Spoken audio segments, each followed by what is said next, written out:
My chase for praise almost ruined art for me. As artists, we live in a world where feedback is everywhere. Online, in columns, in the likes, in the views. And let's be honest, it feels good to be praised as an artist. It feels good to see numbers go up, to know that people are appreciating what you made. But admiration, just like criticism, needs to be handled carefully. Because if we're not aware, it can distort our motivation and make us depend on something outside of ourselves. Adler's idea of vertical relationships. The Austrian thinker Alfred Adler described vertical relationships where one person stands above the other and the other stands below. Think of it as a parent and a child, or an employer and an employee. One gives approval, the other one depends on it. Online, admiration often creates this same dynamic. The artists become dependent on the audience praise, and the audience become dependent on their role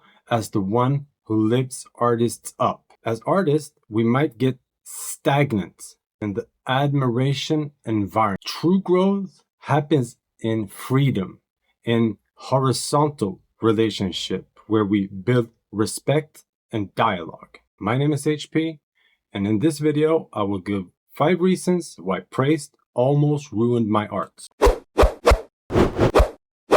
Reason 1. Praise is not a motor. Praise is wonderful to receive and should always be grateful for it. But the danger comes when praise becomes the motor of our work. If you start creating only to get the next wave of admiration, your vision risks being replaced by performance. Some art might be generated from applause. Real art does not come from applause. It comes from curiosity, struggle, exploration, and expression. Reason 2. Joy versus dependence. I should be honest about this. I'm just like any other artist. I feel joy when somebody appreciates my work. It feels good when a painting resonates with someone. But here's the question, am I dependent on it? Joy is natural, but dependence is dangerous.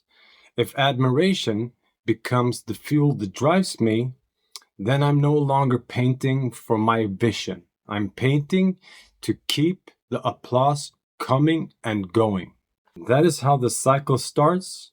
Joy slowly turns into an addiction. When praise becomes addictive, the temptation is to hurry. You rush to publish the next painting, not because it's ready, but because you want that next wave of appreciation. This creates a restlessness in the work. You're no longer shaping the piece at your own rhythm and pace, but at a speed of the audience attention span. Reality check. Praise counter to value. And here's something I've learned. Just because a painting gets a lot of praise online does not mean it will sell, or even that it's the strongest of my works. I had collectors fight over paintings that had 20 likes. Meanwhile, works with 15,000 likes online have been completely impossible to sell.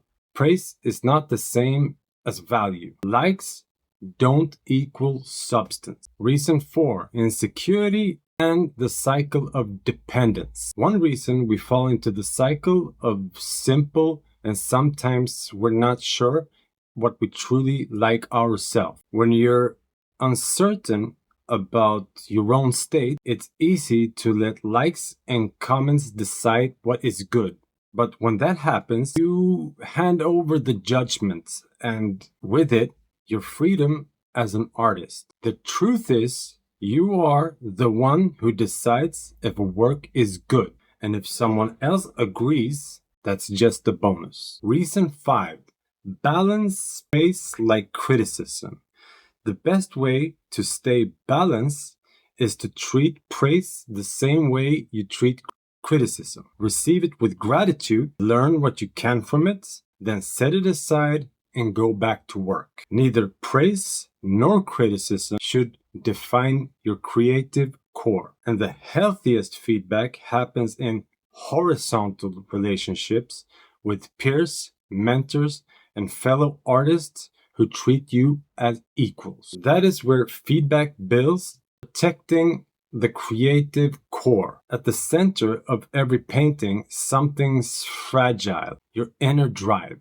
Praise can encourage it, criticism can challenge it, but neither should control it. Protect that core because it's the only place where your art is made. 5 insights on to handle praise as an artist. 1. Receive it with gratitude, not hunger.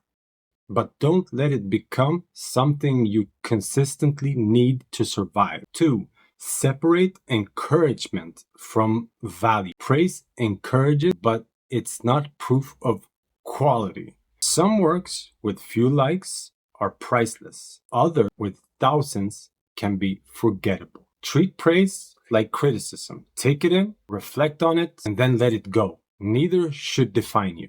Don't let praise set your pace. Avoid rushing into your next work just to get the next wave of admiration. Let your rhythm and vision decide when it's ready. Think in your own taste. You are the one who decides if a work is good.